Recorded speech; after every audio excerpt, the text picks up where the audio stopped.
Assalamualaikum warahmatullahi wabarakatuh. Selamat siang. Waalaikumsalam Waalaikumsalam warahmatullahi wabarakatuh. Selamat siang, Pak. Waalaikumsalam. Selamat siang, Pak. Ya, kita lanjut ya. Jadi hari ini masuk pertemuan 11 tuh ya. Jadi tentang model jaringan. Di mana model jaringan ini saya bagi dua pertemuan ya.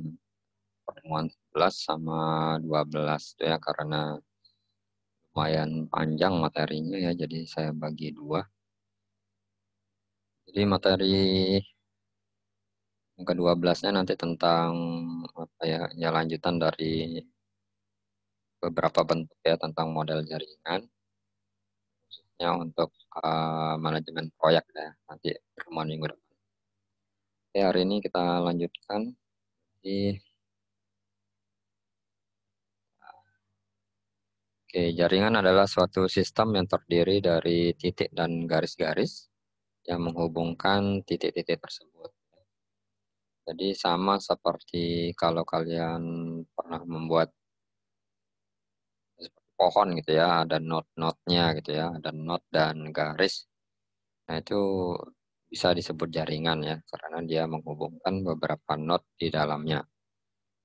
Jadi not di sini kita anggap sebagai titik ya, dan garisnya yang menghubungkan antar titik ya kita sebut dengan garis.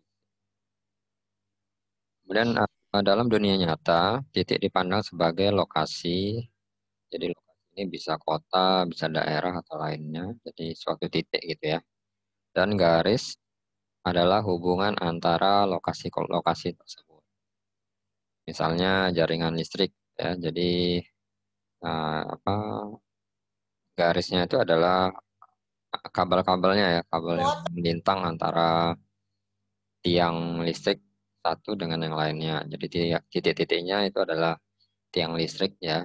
Di beberapa posisi tiang listrik itu ya sebenarnya.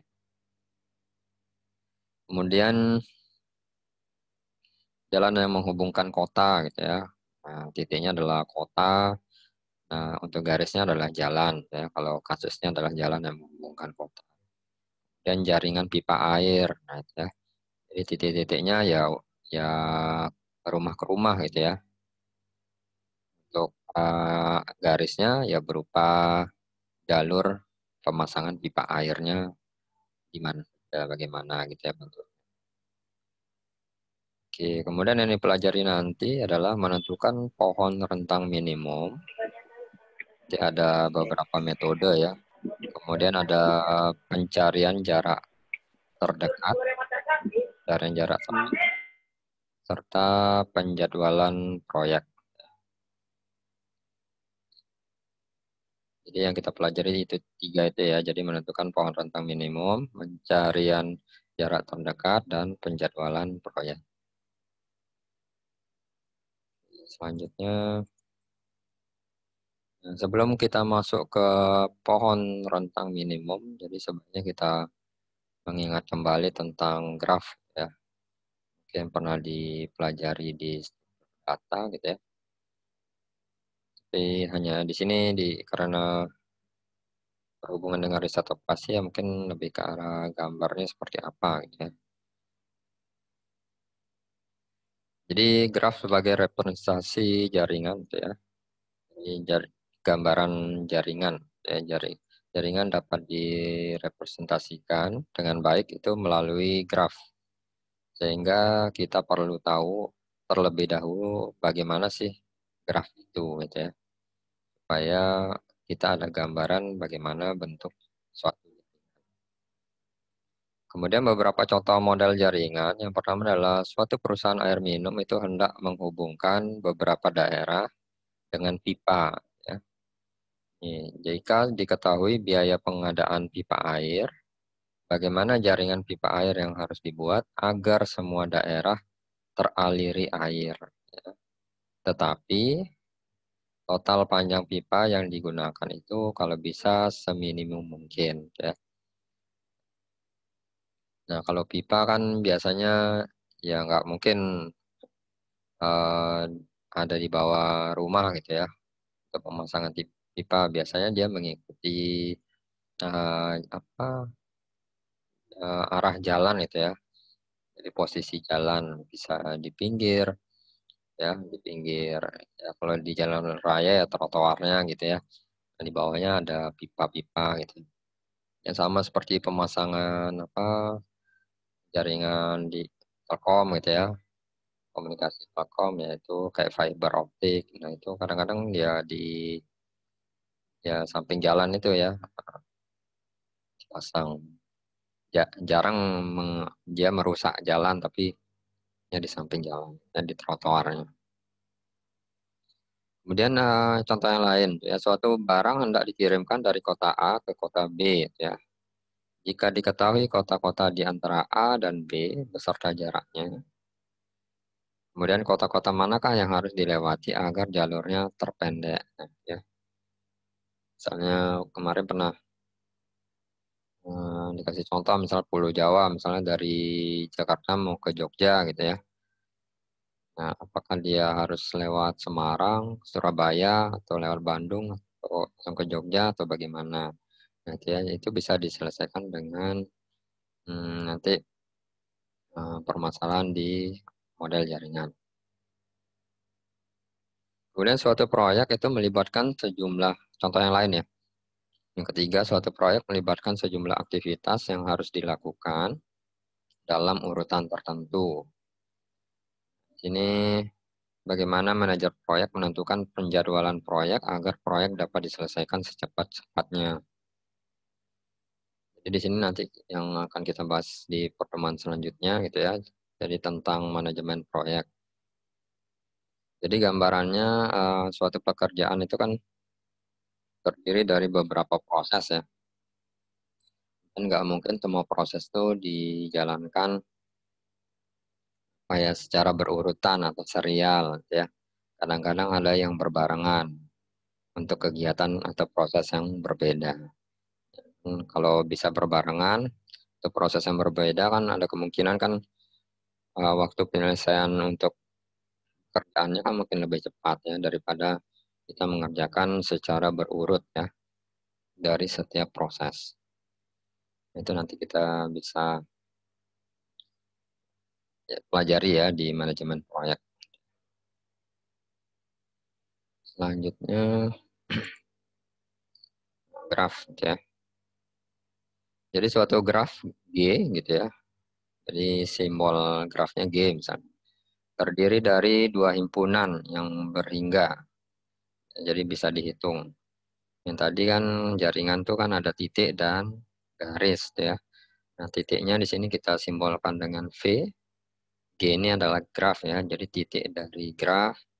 Garisnya adalah kita simbolkan dengan E. Jadi E dalam kurung G. Jadi garis dalam graf ya. Di sini disebutkan dia merupakan himpunan ya. Jadi nilainya bisa lebih dari satu ya titik-titiknya. Jadi bisa titik satu, titik dua, titik tiga. Nanti ada garis satu, garis dua, garis tiga dan seterusnya. Kemudian setiap garis itu berhubungan dengan satu atau dua titik ya. Setiap garis itu bisa berhubungan dengan satu atau dua titik. Nah, kalau satu ya bentuknya dia looping gitu ya. Misalnya dari titik A dia ke titiknya sendiri ya looping gitu ya, loop. Nah, kalau yang misalnya dari A ke B itu kan antara dua titik ya. Jadi satu garis itu menghubungkan dua titik, titik A dan titik B ya. Itu kita sebut dengan titik ujung ya. Istilahnya di dalam graf. Kemudian garis-garis yang hanya berhubungan dengan satu titik ujung, tadi ya, yang satu itu ini kita sebut dengan loop. Kalau dua garis berbeda yang menghubungkan titik yang sama, itu kita sebut dengan garis paralel ya. Jadi misalnya ada titik A ke titik B gitu ya.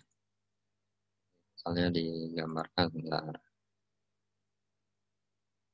Misalnya di sini ada titik A gitu ya.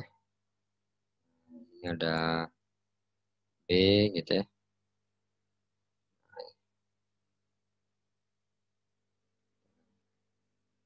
Titik A di sini,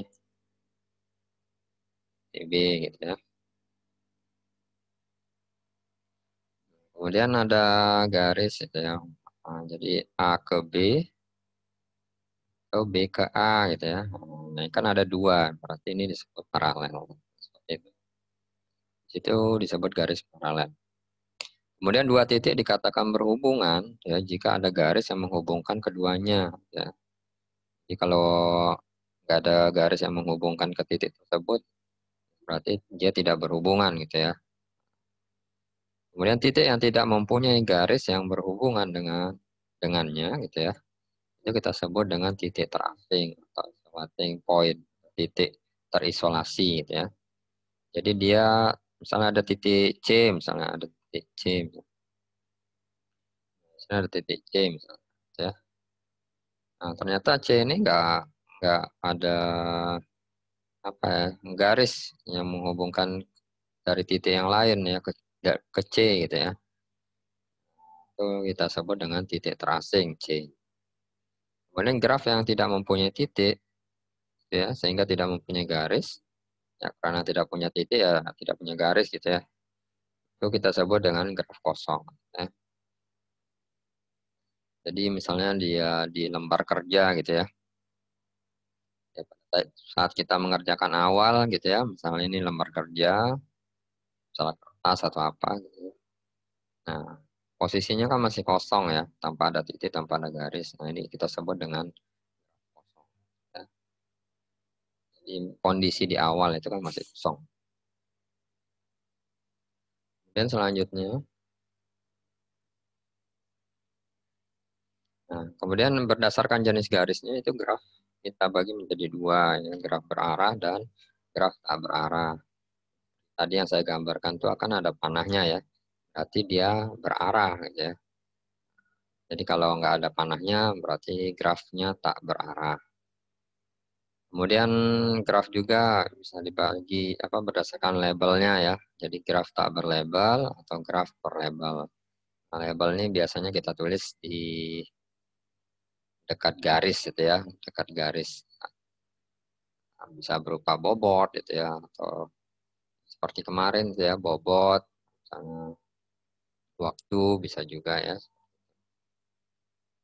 atau jarak. Nah, misalnya di sini ada 7 kota ya, A, B, C sampai G gitu ya. Yang beberapa di antaranya dapat dihubungkan secara langsung dengan jalan darat ya. Jadi jalan darat itu ya, aspal ya, misalnya. Hubungan-hubungan langsung yang dapat dilakukan, jadi misalnya di sini adalah A, titik A itu bisa berhubungan dengan titik B. Titik A bisa berhubungan juga dengan titik D ya. Titik B berhubungan dengan D, C ada ya berhubungan dengan B, E berhubungan dengan F ya. Ini buatlah graf yang menunjukkan keadaan transportasi di 7 kota tersebut. Jadi yang ada jalurnya yang bisa dilalui transportasi ya, transportasi darat. Ya. Misalnya di sini, jadi kalau kita gambarkan langsung saja dilihat misalnya. Misalnya A itu berhubungan dengan B, itu ya AB. Kemudian AD, AD itu ya. Kemudian BD, BD. Kemudian CB, CB itu ya ada garisnya. Kemudian ada EF, EF. Nah, tadi kan titiknya ada 7, ya ada G. Nah, G-nya nggak disebut di sini di aturan ya sendiri. Ya. G ini karena tadi tidak ada garis gitu ya, tidak ada yang dari garis dari titik lain gitu ya, maka kita sebut dengan titik terasing ya. Jadi untuk ke kota G itu nah, tidak ada jalan untuk transportasi darat ya. Mungkin bisa saja pakai transportasi udara gitu ya.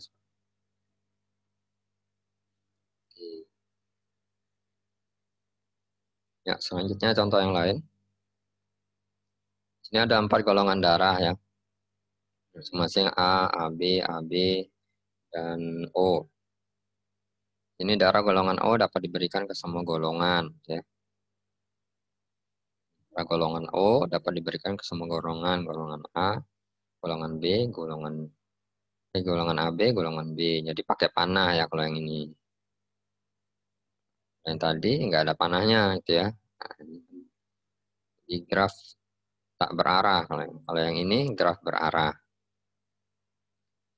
Karena nggak bisa kalau kita balik gitu ya. AB bisa didonorkan ke orang yang berdarah O kan gitu kan. Jadi nggak bisa sehingga kalau jadi perlu panah gitu ya, arah gitu ya. Jadi O itu hanya bisa didonorkan ke AB, tidak sebaliknya. Seperti itu ya, darah golongan A dan B dapat diberikan ke golongannya sendiri berupa looping gitu ya. Dirinya sendiri, A ke A, B ke AB, B ke B, O ke O gitu ya. Kemudian darah golongan AB hanya dapat memberikan pada pasien dengan golongan AB gitu ya. Ya juga gambarlah grafnya ya. Ya, seperti ini bentuknya. Kemudian contoh yang ketiga gitu ya. Ini adalah pemasangan jaringan listrik. Ada 8 kota di suatu provinsi ya. Kotanya kita simbolkan dengan V1, V2 sampai V8 ya, yang akan dihubungkan dengan jaringan listrik. Biaya pemasangan jaringan listrik yang mungkin dibuat antara dua kota, ini bisa kita lihat di tabel. Jadi biayanya misalnya kota 2 ke kota 3, biayanya 3 gitu ya.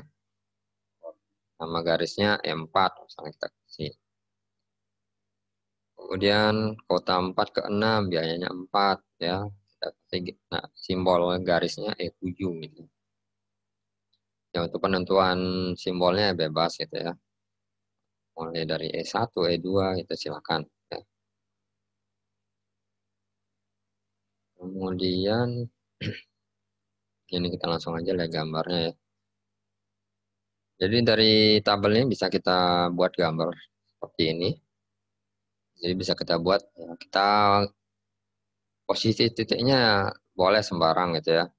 Tapi kalau berupa kota gitu ya, mungkin kalau untuk aplikasinya bisa disesuaikan dengan melihat peta gitu ya. Nah, supaya nggak asal-asalan titik kotanya gitu ya.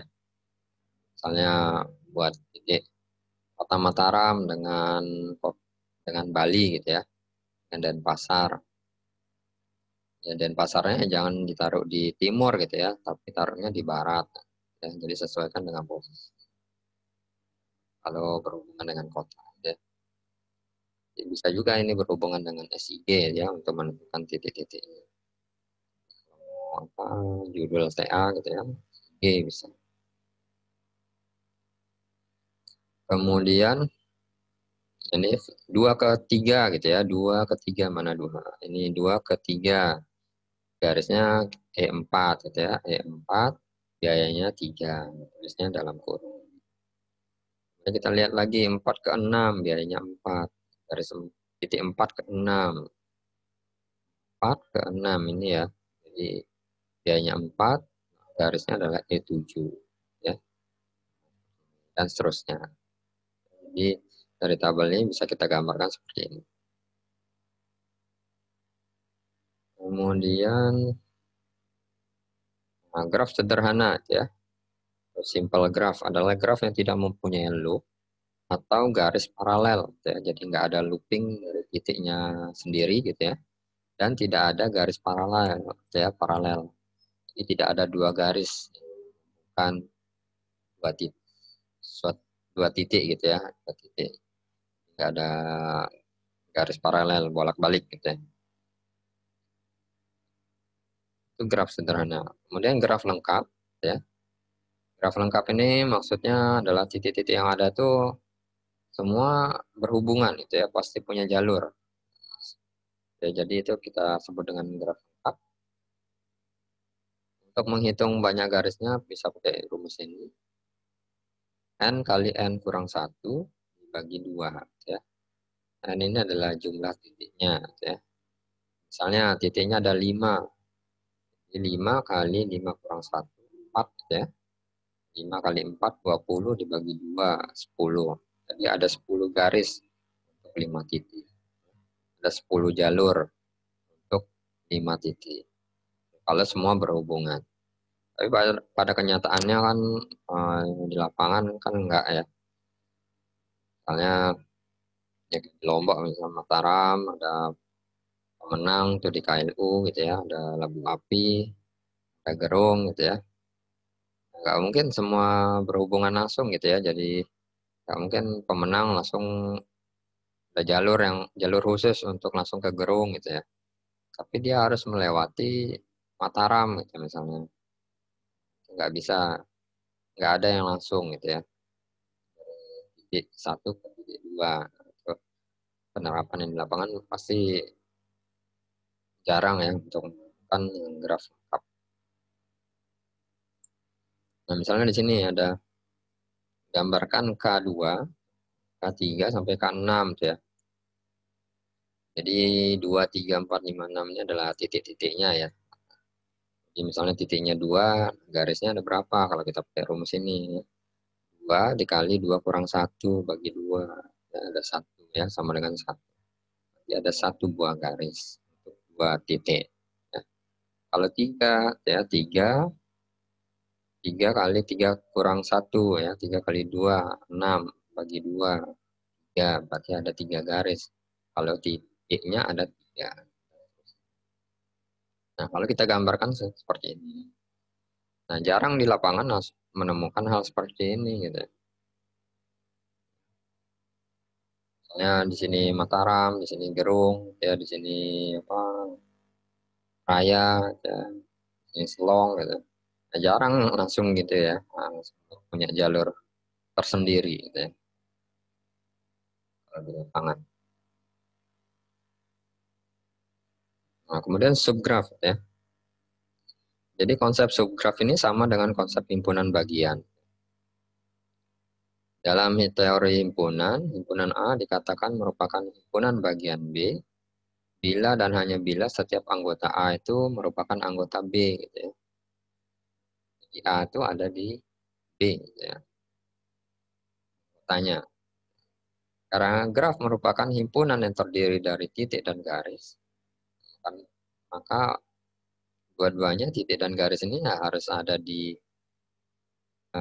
misalnya di sini ada H gitu ya.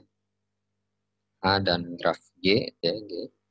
Jika semua titik dan garis H juga merupakan titik dan garis G. Itu merupakan subgraf ya. Subgraf dari G. Di sini misalnya G adalah suatu graf ya. Jadi graf ini terdiri banyak titik gitu ya. Gambar-gambar yang tadi itu adalah graf ya. Graf G misalnya. Kemudian graf H itu misalnya ada graf yang lain, kita anggap sebagai graf H. Katakan subgraf G, bila dan hanya bila, ini kan tadi simbolnya titik ya, titik di H itu, PH, itu elemen atau himpunan bagian dari VG, ya, titik di G. Jadi titik di G, titik di H itu ada ada juga di G ya, titik-titiknya. Itu juga garis di H itu harus ada juga di G gitu ya, garis di H itu harus sama, ada juga di G, dikatakan subgraf. Dan yang ketiga ini penting juga, jadi setiap garis dalam H itu mempunyai titik ujung yang sama dengan garis tersebut dalam G. Jadi bayangannya ya arahnya sama gitu ya. Kalau bentuknya apa garis di G, di H juga harus bergaris gitu ya. Kalau di G-nya looping, di H harus looping juga. Nah, itu disebut subgraf. Jadi kalau memenuhi tiga kondisi ini, maka kita sebut dengan subgraf. Kalau salah satu aja nggak memenuhi, ya nggak bisa disebut subgraf ya. Salah satu aja gitu ya, meskipun ini ada tiga gitu ya. Misalnya dua sesuai tapi satu nggak sesuai, ya udah berarti bukan subgraf. Ini dalam gambar A dan B, kita disuruh menentukan apakah H merupakan subgraf G gitu ya. Kalau kita lihat, Ini gimana kira-kira? Apakah H ini merupakan subgraf G? Berkomentar.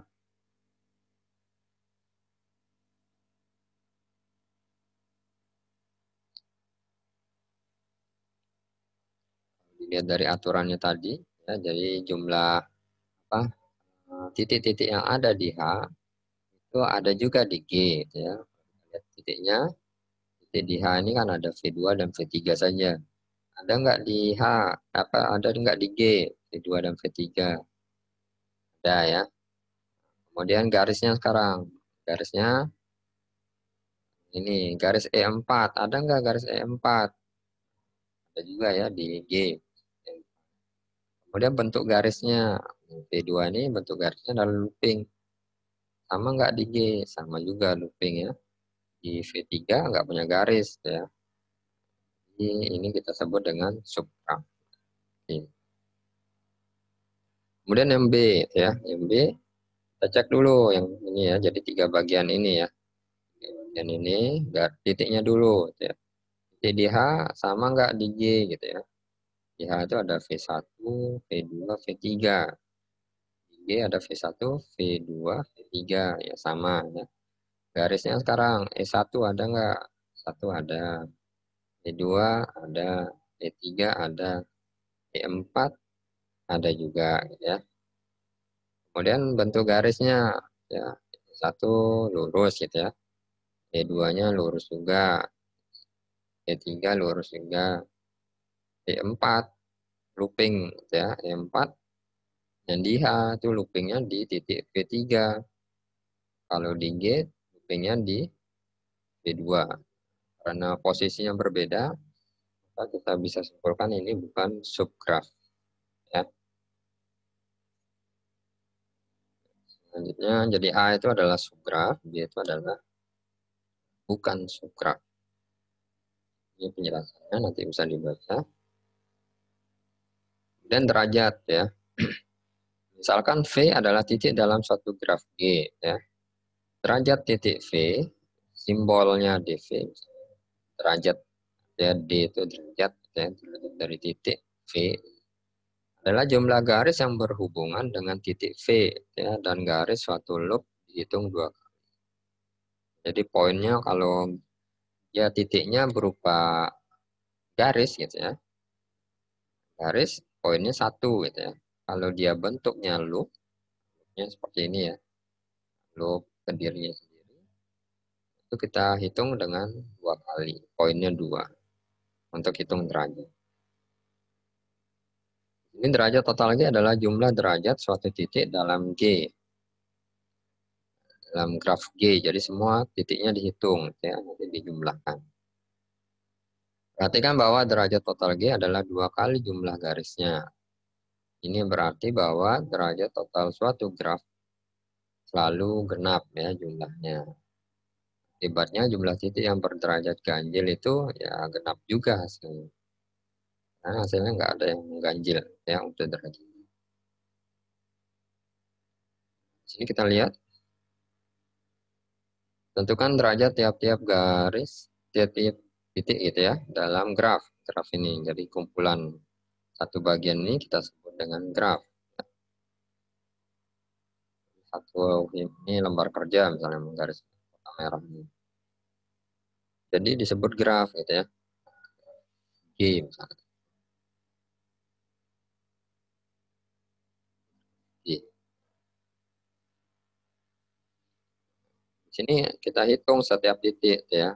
Titik 1 berapa garis yang menghubungkan ke titik 1 gitu ya. Jadi ada E2, E3 dan E1 ya. Jadi kalau berupa garis saja selain loop ya. Nah, itu poinnya 1. Jadi E2, E3 ini nilainya 1. E1 karena loop nilainya 2. 2 tambah 1 tambah 1 nilainya 4 ya untuk titik untuk derajat V1 ya. Kita lihat langsung. Kemudian titik derajat V2 ya karena 2 garis ya berarti 2. Titik 3 jadi DV3 itu hanya 1 garis ya 1. Begitu juga DV5 hanya satu garis. DV4 karena loop poinnya 2. Kalau V6 nggak ada garis berarti 0 ya.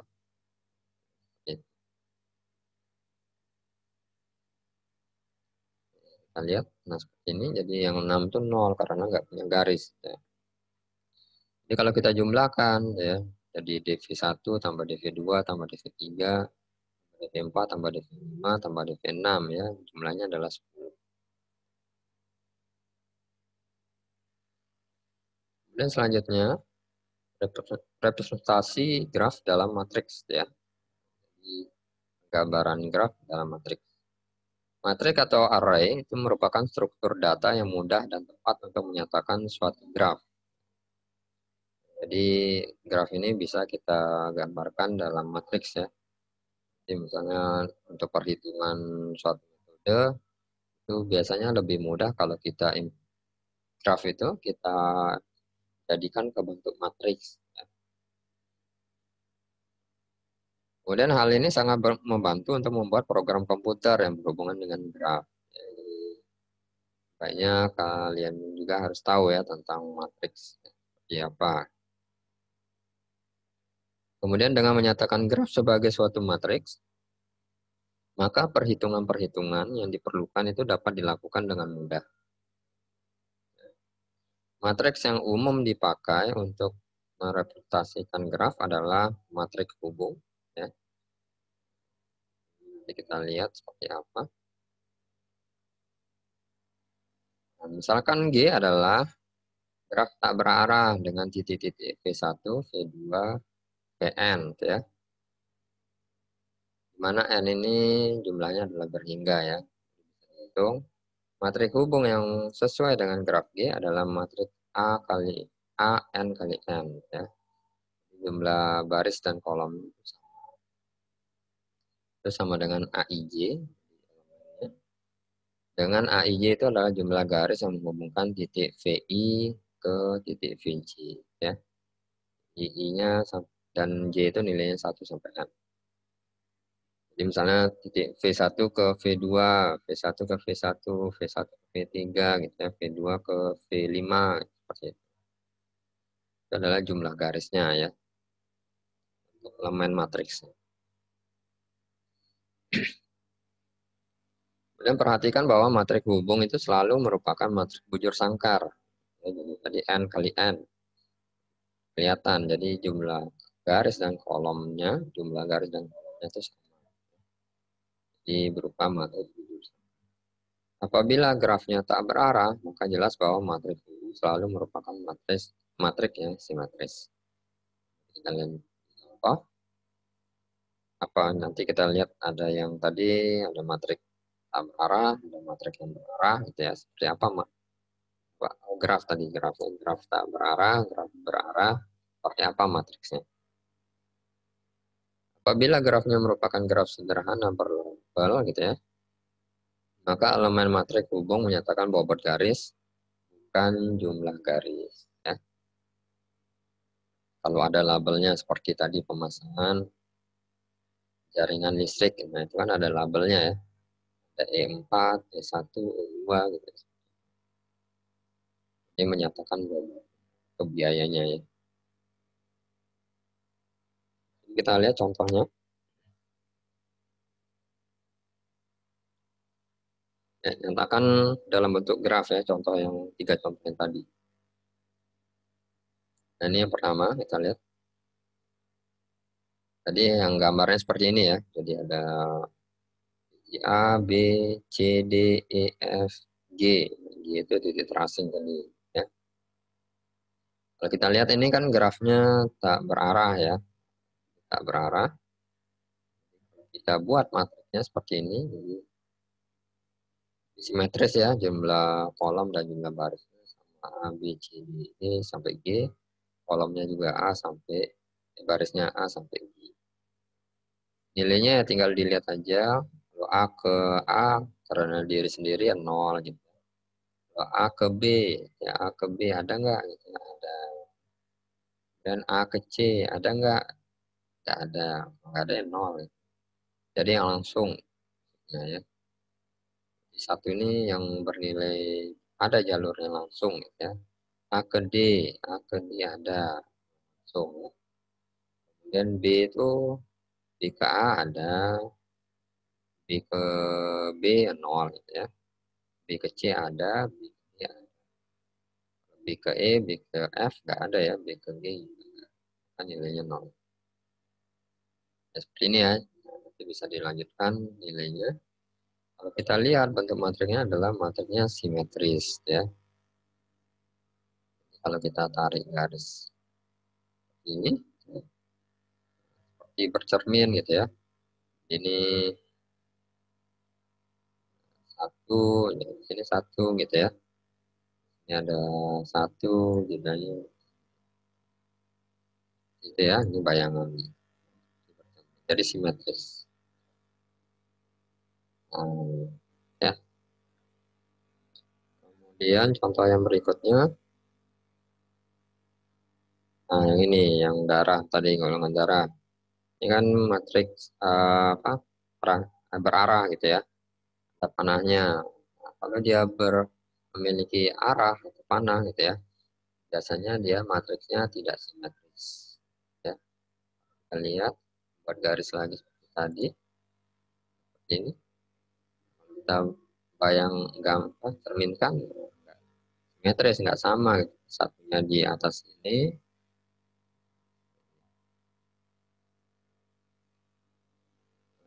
satunya di sini, seharusnya satunya di sini kalau simetris ya. Dari di sini juga satu gitu. Tapi kalau ini nggak simetris ya, karena nilainya berbeda. Kemudian contoh yang berikutnya, jaringan pipa. Ya.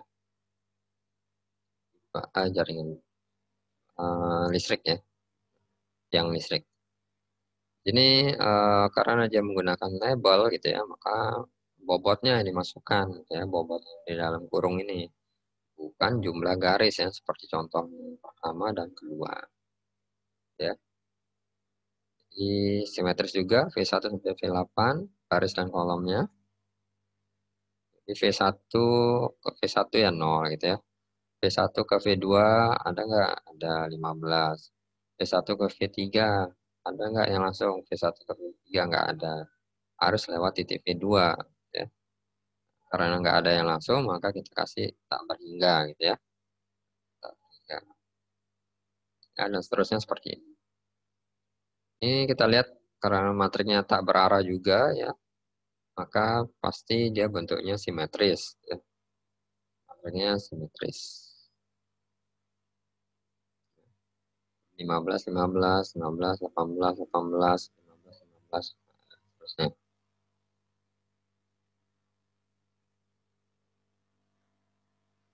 Selanjutnya, pohon gitu ya. Misalkan G adalah suatu graf sederhana, tidak memiliki garis paralel dan loop. Tadi ya, ini graf sederhana, tidak punya garis paralel dan loop. G disebut pohon bila dan hanya bila G tidak membuat sirkuit dan terhubung. Ya, dan saling terhubung. Jadi sirkuit ini, misalnya ke sirkuit balapan gitu ya. Nah, dari titik mulai, kemudian sampai titik akhir, ya ketemu ya. Jadi ketemu. Jadi kita sebut sirkuit. Di dalam pohon tuh nggak boleh nggak ada sirkuit di dalam. Kemudian pohon semu, ya. Pohon semu adalah pohon yang hanya terdiri dari sebuah titik, ya. Kemudian pohon kosong adalah pohon yang tidak mempunyai titik, ya. Jadi nggak ada titik, nggak ada garis, gitu ya. Kemudian G kita sebut hutan, bila dan hanya bila G tidak memuat sirkuit, ya. Tapi ada pohon gitu ya di dalam forest.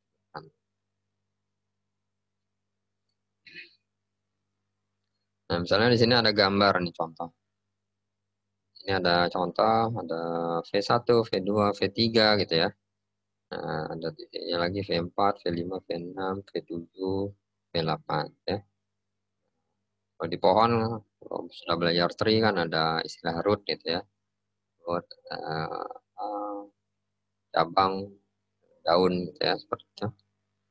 Di sini kita lihat, nah, kalau di gambar A, ini kan ditentukan apakah dia pohon atau hutan gitu ya.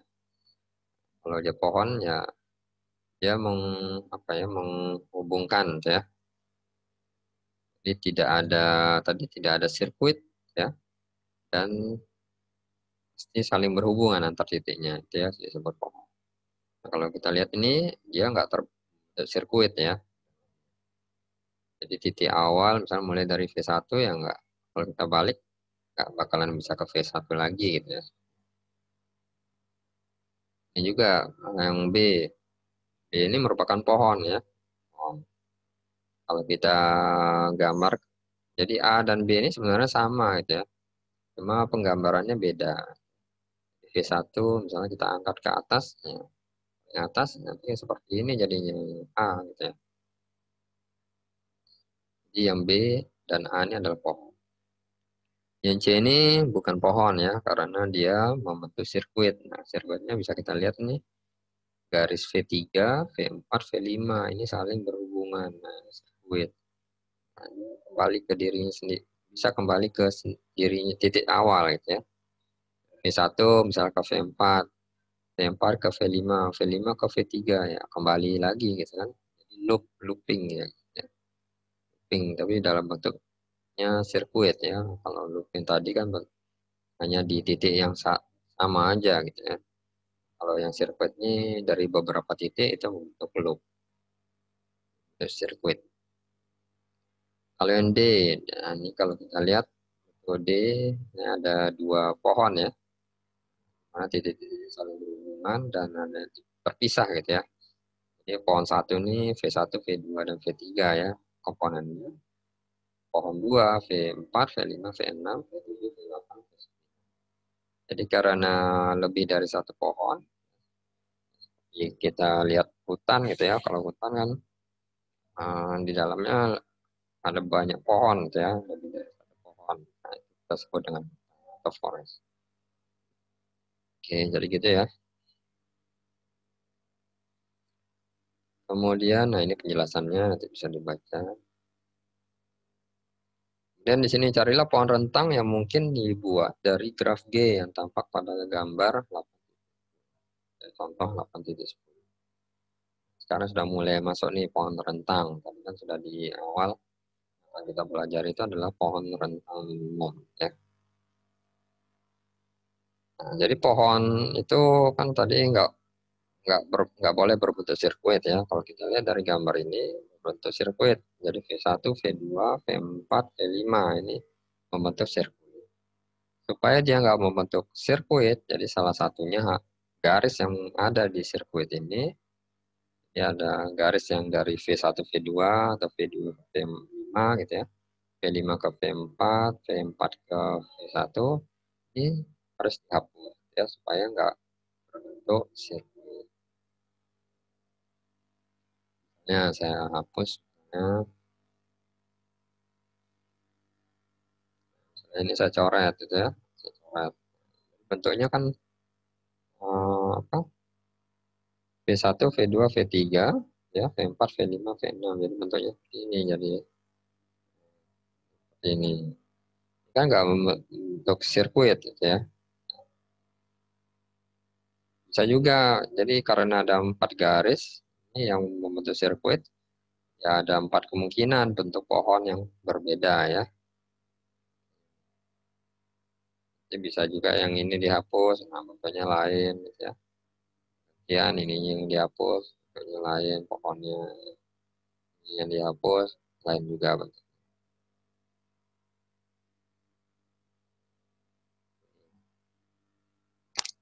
Kemudian lanjut. Kalau kita gambar gitu ya, kan seperti saya bilang tadi di V1, V2, V5, V4, nah itu garis yang menghubungkannya itu ya dihilangkan. Ya, ada 4 kemungkinan, nanti kita ada 4 kemungkinan nih A, B, C, D itu ya bentuk pohon. Di mana A sampai D ini tidak terjadi sirkuit di dalamnya, ya tidak ada sirkuit. Setelah ditentukan pohon, maka nanti kita bisa hitung pohon rentangnya. Rentang minimum itu berarti jarak yang minimum di pohon itu yang minimum. Kemudian selanjutnya baru masuk ke pohon rentang minimum. Misalkan G adalah graf berlabel, jadi ada garisnya gitu ya, ada labelnya, nama garisnya. Pohon rentang minimum adalah pohon rentang G dengan total bobot seminimum mungkin. Ya, kalau ada minimum, bobotnya totalnya seminimum mungkin. Ada beberapa algoritma untuk mencari pohon rentang minimum. Yang pertama adalah algoritma Kruskal, kedua adalah algoritma Prim. Ya. Jadi keduanya merupakan turunan dari algoritma greedy. Ya. Karena pada tiap langkahnya selalu mencari garis yang memiliki bobot terkecil yang dapat dipilih. Nanti kita pelajari dua algoritma ini. Yang pertama adalah algoritma Kruskal. Ya. Untuk mencari pohon rentang minimum dari graf G dengan algoritma yang ditemukan Kruskal, jadi penemunya Kruskal. Mula-mula, jadi aturannya ya, mula-mula semua garis dalam G itu diurutkan berdasarkan bobot dari kecil ke besar. Jadi mula-mula semua garis dalam G itu kita urutkan dari bobotnya dari kecil ke besar. Kemudian pilih garis dengan bobot terkecil. Ya, setelah kita urutkan, kita cari yang bobotnya terkecil. Ya. Pada setiap langkah itu kemudian dipilih garis yang bobotnya terkecil. Tetapi tidak membentuk loop, ya, jadi tidak membentuk sirkuit di dalamnya. Ya, dengan garis-garis yang sudah dipilih terdahulu. Jadi yang sudah kita pilih sebelumnya itu kita eliminasi ya. Kita eliminasi supaya nggak kita pilih lagi. Misalkan G adalah graf mula-mula dengan N titik, kemudian T ini nanti kita jadikan sebagai pohon rentang minimum. Jadi graf T-nya adalah pohon rentang minimum. E adalah himpunan semua garis G. Ya. E adalah garis ya. Kemudian algoritma pembuatan pohon rentang minimum dengan algoritma Kruskal ini bisa dibuat seperti ini. Isi T dengan semua titik G tanpa garis. Ya. Jadi di awal lembar kerja gitu ya. Saya gambarkan. Nah, lembar kerjanya masih kosong gitu ya. Kita isi titik-titiknya di dalamnya. Di dalamnya ada titik-titik gitu ya. Nah, titik-titik.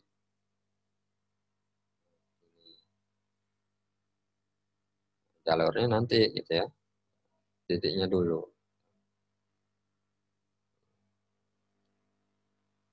Kemudian M sama dengan 0. Nah, M ini adalah jumlah yang sudah kita gambarkan garisnya gitu ya.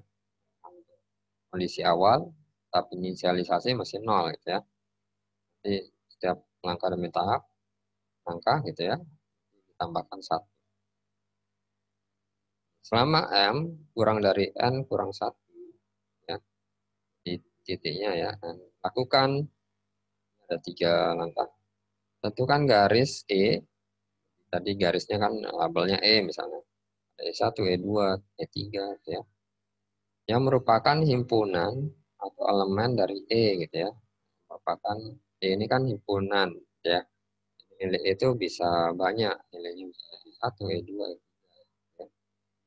Jadi kita tentukan garis E-nya apakah E1, E2, E3 gitu ya. Yang bobotnya minimum. Tadi kan sudah diurutkan ya di awal. Sudah tahu mana yang paling minimum. Kemudian jika ada beberapa E dengan sifat tersebut, atau nilainya sama gitu ya, maka kita boleh pilih secara setara. Misalnya E1, E5, E1 dan E5 itu nilainya sama gitu. Maka kita boleh pilih mau E1 dulu atau E5 dulu ya silahkan. Kemudian langkah yang B gitu ya, hapus E dari E ya. Supaya kita nggak menulis lagi gitu ya. Misalnya saja nih. Misalnya E itu Kan himpunan ya, himpunan. 1, 2, 3 ya.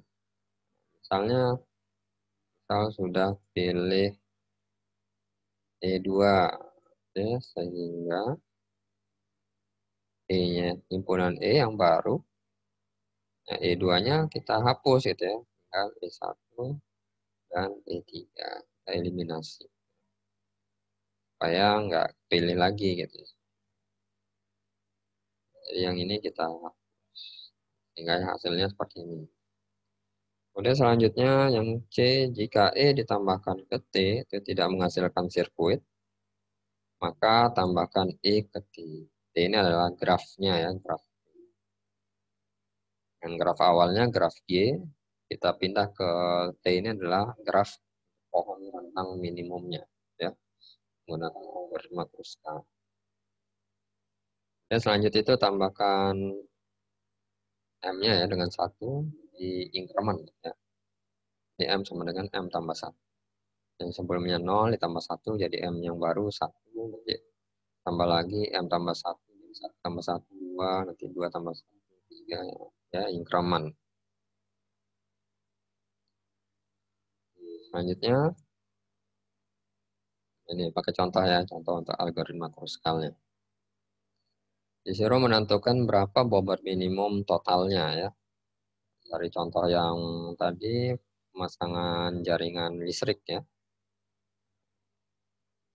Ini kita cari bobot yang terkecil dulu gitu ya.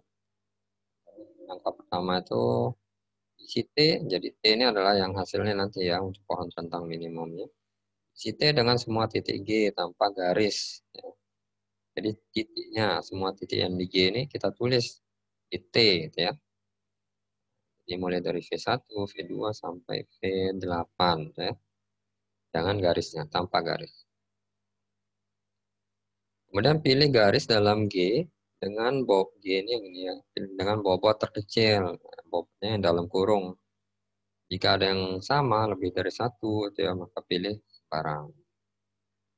Ini kita lihat yang bobot terkecil itu di sini ada 5, ada 15, 3 gitu ya. 4. Nah, yang terkecil itu adalah 3 ya. E4-nya. Jadi hapus garis tersebut dalam G. Jadi hapus E4 itu dalam G. Dan kita pindahkan ke T gitu ya. Garisnya tadi menghubungkan V2 ke V3. Nah, kita masukkan 4. Kemudian cari lagi ya, looping terus ya sampai habis ya. Sampai semua bagian garis di G itu kita eliminasi, kita hilang. Kemudian yang bobot yang terkecil itu ada 4 yang berikutnya. Kita hapus di G, kita pindahkan di T. Berikutnya, habis 4 tadi 5 ya. 5 ini ada 3 di sini ya. Ada E2, ada E8, E9. Boleh sembarang ya. Pilih salah satu. Misalnya E2 kita pilih. Nah, pilih sembarang karena nanti ya bakalan semua pilih gitu ya. Bobotnya 5. Kemudian bobot yang berikutnya yang terkecil ya masih 5 ya. Tinggal E8 dan E9. Boleh pilih sembarang E8 atau E9. Nah, misalnya di sini E8 kita gambarkan ke T. Dan berikutnya E9 ya. Seperti ini. Jadi semua yang bobot 5 sebenarnya tadi pilih sembarang ya, dia tetap akan dipilih ya semuanya. Nah, berikutnya sisa 15, 15, 15 banyak, dan 18. Di sini kita cek yang membuat, tambahkan dulu ya. Misalnya di sini yang tidak loop gitu ya. Jadi kita cek yang tidak loop atau tidak membentuk sirkuit ya. Kita tambahkan. Kalau dia membentuk sirkuit itu kita langsung eliminasi tanpa pindahkan ke T ya.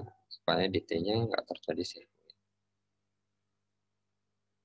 Ini misalnya kita pilih E1 ya. Kita pilih E1.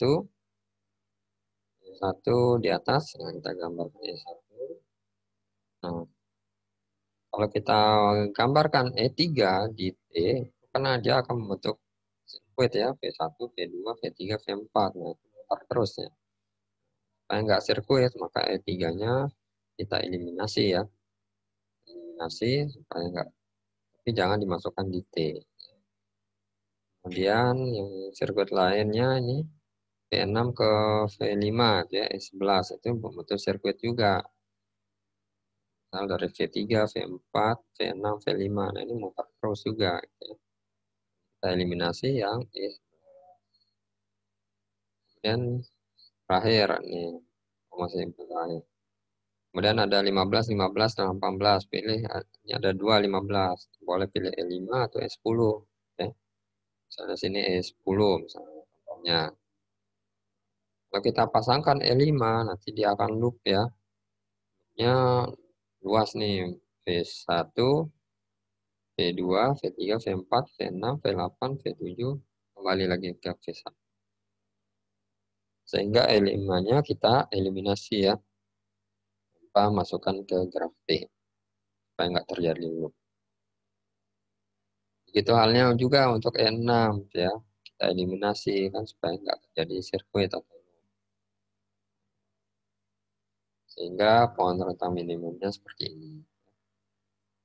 Tapi ada kalanya karena nilai bobotnya kan ada yang sama gitu ya. Kadang-kadang kan setiap orang itu bisa pilih jalur yang berbeda. Diperbolehkan ya memilih jalur yang berbeda sehingga nanti ada kemungkinan bentuk pohon apa rentang minimumnya nggak seperti contoh ini ya. Bisa berbeda. Misalnya tadi kita pilih yang antara E5 dengan E10, kita pilih E5, nanti jadi ke bawah.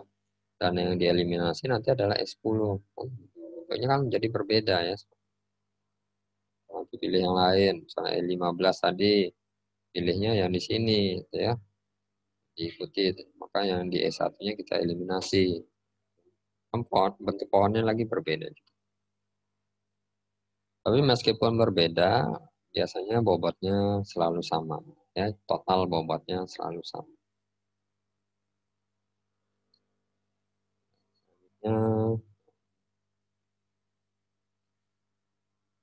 Ya, sudah saya jelaskan tadi, jadi meskipun berbeda, biasanya total bobotnya selalu sama.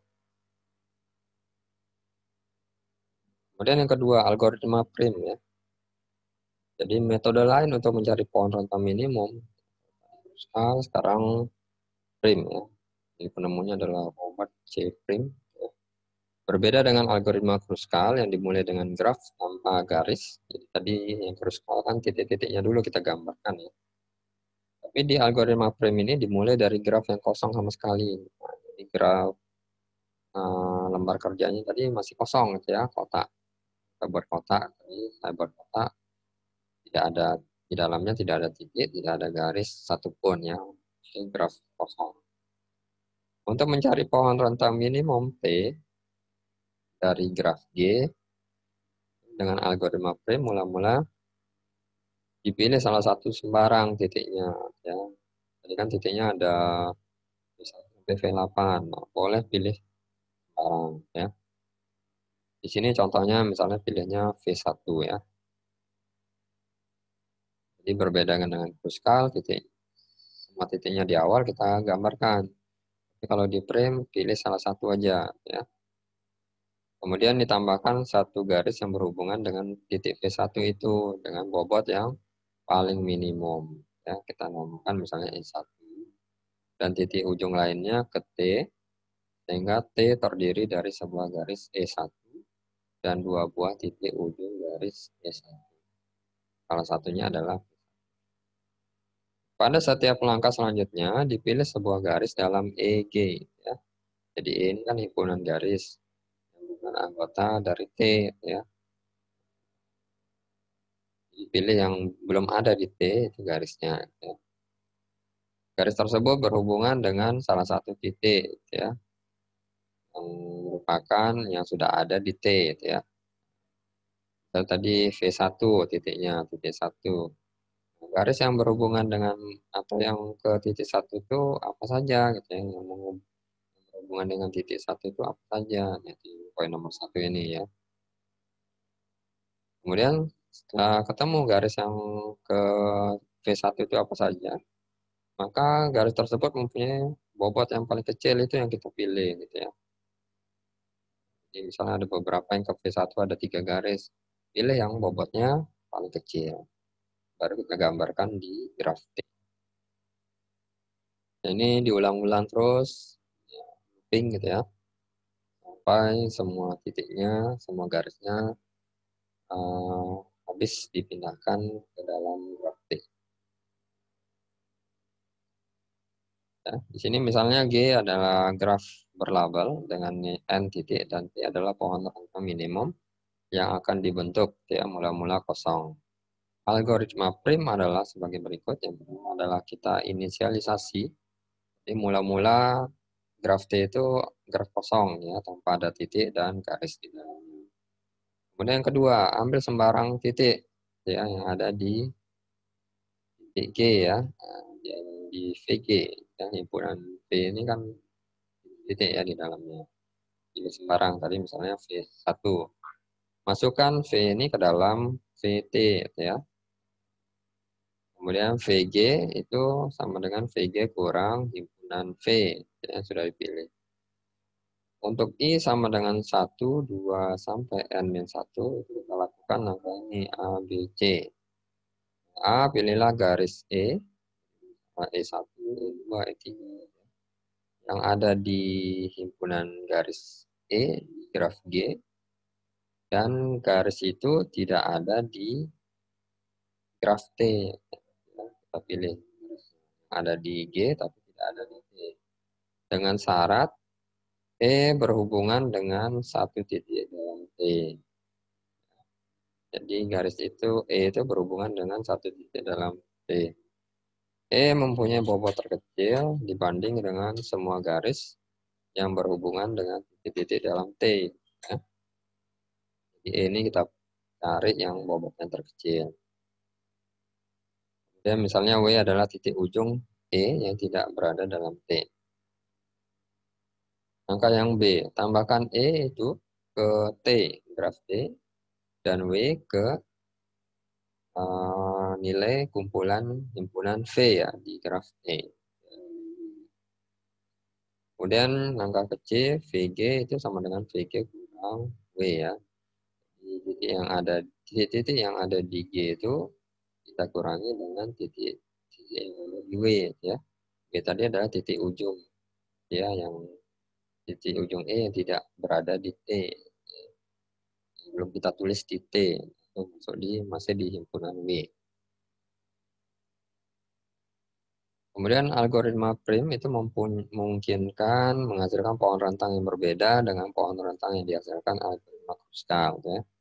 Ada kemungkinan bentuk pohonnya berbeda dengan algoritma Kruskal. Tapi seperti tadi di awal memiliki jumlah bobot yang sama juga. Ya. Di sini contohnya masih contoh yang sama seperti algoritma Kruskal, gitu ya. Kita pakai algoritma prim. Jaringan tadi masih kosong nih ya, jadi lembar kerja di grafiknya masih kosong, nggak ada titik garis. Pertama kita pilih sembarang titik-titik, nah gitu ya, misalnya contohnya di sini adalah V1. Nanti kalau kalian mau pilih V6 ya silakan, V5 silakan, mana yang duluan ya silakan. Misalnya kita V1, kita gambarkan V1 ya, merahkan supaya nggak dipilih lagi gitu ya. Kemudian di antara garis-garis yang berhubungan dengan not G yang sudah dipilih, warna merah, itu cari yang bobotnya minimum. Warna merah ini. Garis yang berhubungan dengan V1 itu apa saja? Ada E2, ada E3, ada E1. Mana yang bobotnya minimum? Bobotnya minimum bobotnya ada 5, ada 15, ada 15. Kecil kan 5. Garis E2. Ya.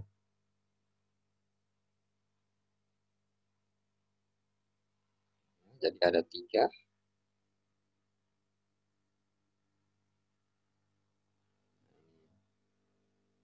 Selanjutnya nah, kita pilih E2 ya. Bobot. Kita tambahkan garis tersebut di T ya, dan titik ujungnya. Jadi titik ujungnya itu adalah C7. Kita tambahkan juga beserta garis dan titik. Kita gambarkan ke T. Nah sekarang sudah banyak nih, sudah ada 2 garis titik yang warna merah, ya V1 dan V7. Nah garis apa aja yang berhubungan dengan V1 dan V7 ya? Cari lagi bobot yang terkecil ini. Yang ke V7 ini ada E5, ada E6 bobotnya. Ke V1, E3 dan E1 bobotnya 15. Di sini ada 15, ada 3 15. Kecil ya. Boleh pilih sembarang ya.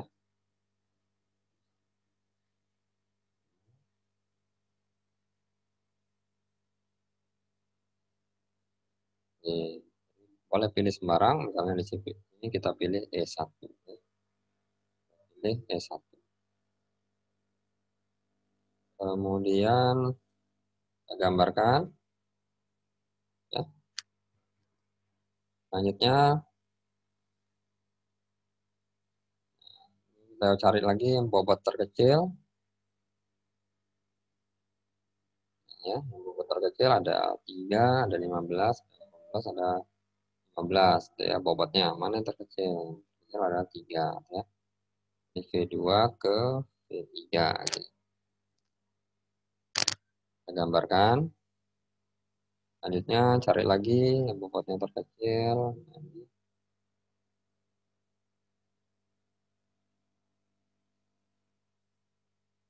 Oke. Kita pilih E8 ya, bisa. Nanti kalau mau pilih E9 ya silakan, bebas ya karena ini kemudian ya, karena E3 ini bisa berbentuk sirkuit ya, kita eliminasi ya. Dan apalagi yang lain belum ada ya. Cek lagi yang bobotnya terkecil, kan titik-titik merah ini ya. Ini ada E7 ya, E7 yang 4. Kemudian selanjutnya kita hapus berapa nih? 6 karena bentuk loop ya. Cari lagi yang bobot terkecil 5, 15, 15, 5 yang kita pilih ya. Dan terjadi loop ya di E11 kita eliminasi. Dan pilih yang ini berikutnya E5, E10. Nah, karena sama ya boleh pilih sembarang ya. Kita izin pilihnya E10. E5 kita eliminasi ya. Supaya tidak terjadi sirkuit di dalam itu. Oke, bentuk pohon rentang minimumnya seperti ini ya. Di, sama seperti yang kruskal tadi. Tapi bisa juga bentuknya lain ya. Nah, tergantung pemilihan kita untuk kalau ini sama ya, untuk garisnya. Tapi pohonnya ya beda juga bentuknya. Dan terakhir adalah pohon Steiner gitu ya. Pohon Steiner ini merupakan perluasan dari pohon rentang minimum. Dalam pohon rentang minimum kita mencari pohon yang menghubungkan semua titik dalam graf dengan bobot. Ya. Semua titik dalam pohon rentang minimum itu haruslah merupakan titik dalam graf mula-mula.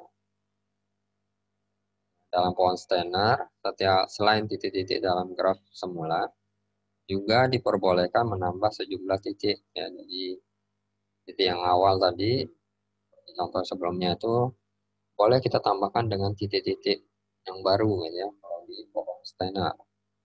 Di mana diharapkan kalau kita menambahkan titik-titik itu bisa mendapatkan total bobot rentang yang lebih minim.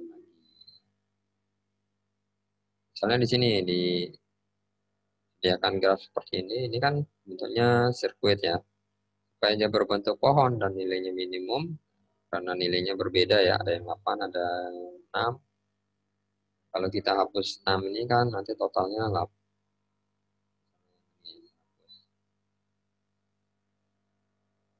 Dan yang ini saya hapus. Totalnya adalah 8 tambah 6 tambah 8 ya. 12, 22 gitu ya. Kalau sebaliknya misalnya hapus yang 8 misalnya, ya. Nanti kita tambah 6 tambah 8 tambah 6 ya. 12 tambah 8 20. Jadi yang lebih minimum kalau kita menghapus yang jalur panjangnya 8. Salah satunya. Supaya dia berbentuk pohon ya. Kalau gini kan bentuknya pohon. Ya. Jadi ini kan berbentuk pohon, nggak berbentuk sirkuit. Oke, selanjutnya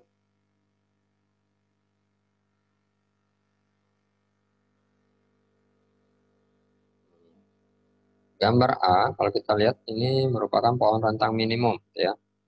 Sudah kita gambarkan tadi dengan total jarak 20 ya. Gambar B ini adalah pohon stenar.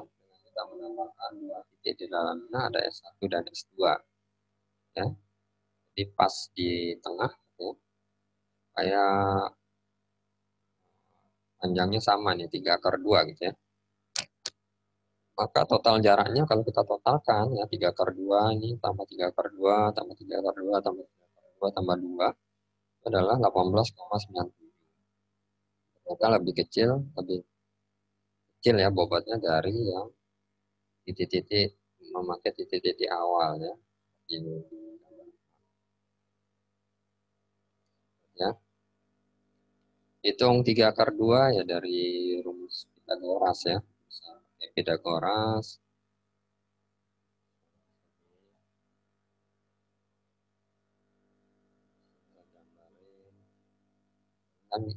Kan seperti ini ya. Panjang yang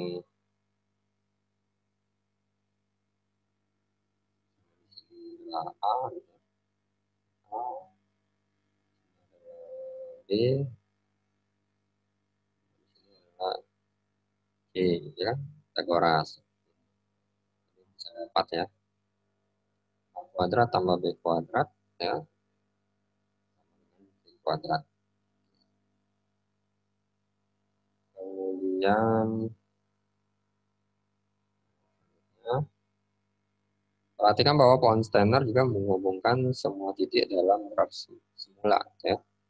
Tetapi dengan penambahan beberapa titik tambahan, kan total jaraknya lebih kecil dibandingkan pohon rentang biasa.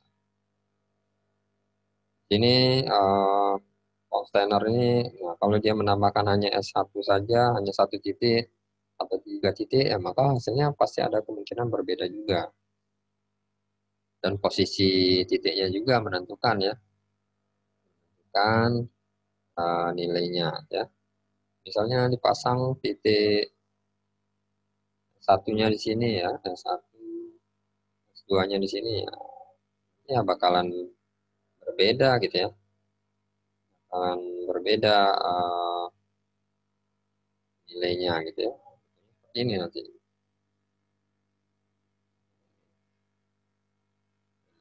Berbeda bobot di S. Kalau cuma 1 nanti ini tengah, lalu agak di kiri ngaruh juga nilai. Itu yang menyebabkan kerumitan dalam menggunakan power stenar ya. Karena kita nggak tahu kapan menggunakan 2 titik, 1 titik, 3 titik ya untuk menggunakan nilai bobot yang minimum. Ya. Jadi hingga sekarang ini belum ada algoritma yang dapat menyelesaikan masalah pohon stenar secara lengkap. Masalah utamanya adalah menentukan berapa banyak titik stenar yang perlu ditambahkan dan di mana posisinya. Ya. Beberapa penjelasan yang sudah dicoba antara lain dengan metode cabang batas, ya. Cabang potong, operasi pohon rentang, pengiraman dinamik, ya. Itu bisa juga kita selesaikan dengan metode yang lain, ya pakai metode heuristik, ya. Pendekatan, ya, misalnya pencarian lokal, ada simulate ini, ya. Itu metode yang lain ya, dan masalah pohon. Ini aplikasi pohon stenar itu bisa berupa penentuan topologi jaringan dan jaringan komunikasi. BTS itu ya. Ya BTS posisinya di mana? Di atas bukit gitu ya. Di sawah-sawah gitu ya, seperti itu. Bukan ya, aman di titiknya. Supaya kasihkan areanya ya, sehingga didapati oleh semua orang ya.